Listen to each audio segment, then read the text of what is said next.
Telugu Desam party ముఖ్యమని చెప్పి నేను ఈ పార్టీ గెలుపు అవసరం అని చెప్పి భావించి నేను ఆ పనులన్నీ చేశాను.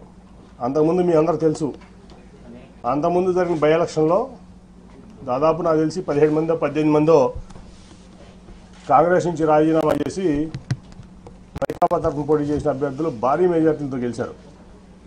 అది 2012లోనో 14లో నాకు గుర్తులేదు, సరిగ్గా 12లో నాకు గుర్తులేదు. అప్పుడు అందరూ అన్నారు నన్ను, ఎందుకు నువ్వు ఈ డబ్బులు వేస్ట్ చేసుకుంటున్నావు, నువ్వు టైం వేస్ట్ చేసుకుంటున్నావు, ఈ పార్టీ గెలిచేది లేదు, ఏమీ లేదు, ఈ చంద్రబాబును కూడా ఎందుకు నమ్ముతామని చెప్పి మా సొంత సామాజిక వర్గం వాళ్ళే ఆ రోజు నన్ను మందలించారు. సరే, మరి ఒక లక్ష్యంతో నేను దిగాను, ఆయన గెలిపించుకోవడమే నా లక్ష్యం. కాబట్టి ఏమైనా పర్లేదు, నేను ఇట్లాగే ముందుకు సాగుతానని చెప్పి ముందుకు సాగితే కార్పొరేషన్ గెలిచాం, జెడ్పీటీసీలు గెలిచాం, ఎంపీపీలు గెలిచాం, పంచాయతీలు గెలిచాం, తర్వాత జనరల్ ఎలక్షన్లో కూడా గెలిచాం. అప్పుడు శ్రీనివాస్ గారు బీజేపీ అభ్యర్థిగా మా అలయన్స్లో ఉన్నారు. అన్నీ గెలిచాం, జిల్లాలో అంతా నాదే భావిస్తా. అప్పుడు ఖర్చు పెట్టిన ప్రతి రూపాయి నేను ఖర్చు పెట్టింది. తదనంతర పరిణామాలు కూడా తెలుసు. అన్నీ అయిపోయిన తర్వాత నాకు టికెట్ ఇవ్వనని చెప్పి ఆ రోజు ఇంకా ఆన్లైన్లో 5 పెట్టారు ఆ రోజున రేస్లో. సరే, ఏదైతే అదైందని చెప్పి నేను కూడా ముందుకెళ్తే ప్రజా ఆగ్రహం ముందు అక్క మళ్ళీ నాకు సీట్ ఇచ్చారు ఆ రోజు, అంత లొల్లి చేసిన తర్వాత కూడా.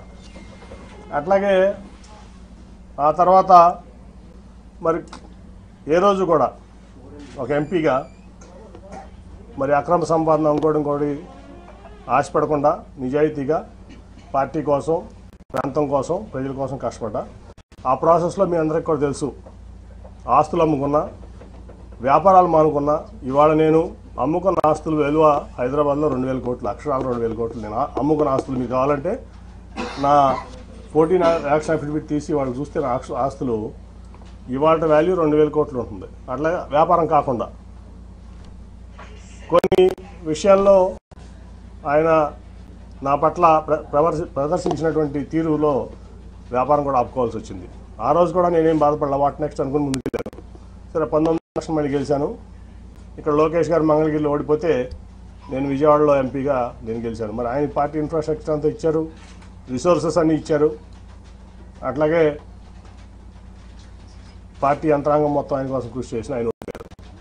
అట్ ది సేమ్ టైం నేను ఎప్పుడు కూడా చంద్రబాబు నాయుడు గారి రూపాయి తీసుకోలేదు, నేను గెలిచాను ఎంపీగా. ఆ తర్వాత చాలా పరిణామాలు మీరు చూశారు.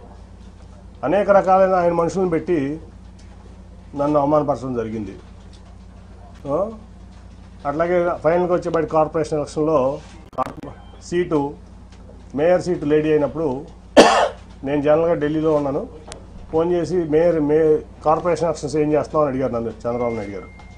ఏం లేదు సార్, నేనేం ఆలోచించలేదు, ఇన్ఛార్జ్లు ఉన్నారు కదా వాళ్ళు చూసుకుంటారంటే, కాదు మేయర్ అభ్యర్థి ఎవరిని పెడుతున్నారు అంటే నాకు తెలియదు సార్ అన్నా. ఇదే మాట మీకు చెప్తున్నా, నేను ఒకటి కూడా కోల్పోవట్లేదు. ఆ రోజు అన్నాడు, బోండమ్మ గారి వైఫ్ని పెడుతున్నారని నిజమేనా అని నన్ను అడిగారు ఆయన ఫోన్లో క్వశ్చన్.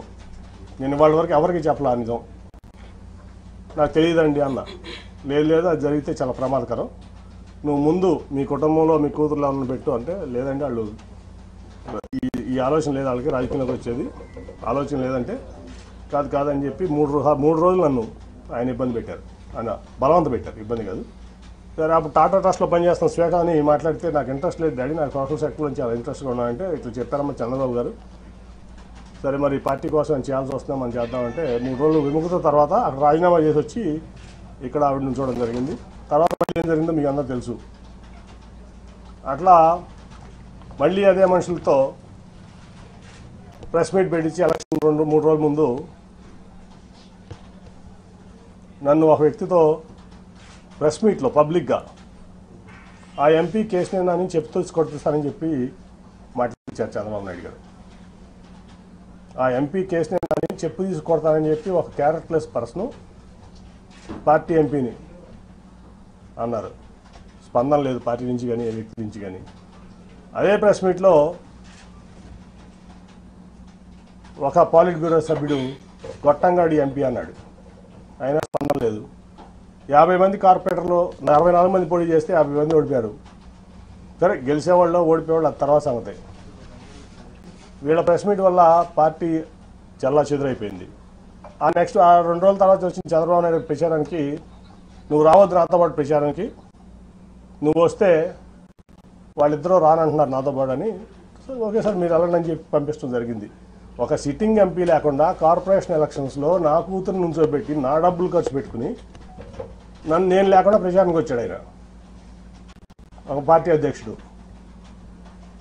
అట్లాగే అంతకుముందు మీకు అసలు యాక్చువల్గా చెప్పాల్సింది ఏంటంటే, రాబిన్ శర్మ టీము నేను నెట్టనారాయణ గారు కూర్చుంటే వచ్చి, సార్ మన పార్టీకి 5 సీట్ల కంటే ఎక్కువ రావట్లేదు ఎలక్షన్లో, దీనికి అసలు మరి ఏం చేస్తారో తెలియదంటే, నువ్వు ఆ రిపోర్ట్ ఎక్కడ బయటికి పెట్టమాక, మీరు నెట్టనారాయణ గారు సాక్ష్యం దీనికి, నువ్వు రిపోర్ట్ ఎక్కడ బయట పెట్టమాక, నేను చూసుకుంటాను. ఆల్రెడీ రంగంలో ఉన్నారు 64 మంది, నీరు గారిపోతారు, చాలా ఇబ్బంది పడతారు, సెల్ఫ్ కాన్ఫిడెన్స్ కోల్పోతారు, అసలు ఎక్కడ బయట పెట్టమాక నేను చూసుకుంటానని చెప్పి నేను ఫండ్ చేసి, ఏ ఒక్క రూపాయి పార్టీ కానీ ఆడ ఇన్ఛార్జ్ కానీ ఒక్క రూపాయి ఇవ్వాలి ఒక క్యాండిడేట్కి, మొత్తం నేను ఫండ్ చేసి నేను నుంచోబెట్టి నేను గెలిపిస్తే వీళ్ళు మొత్తం చెడగొట్టారు.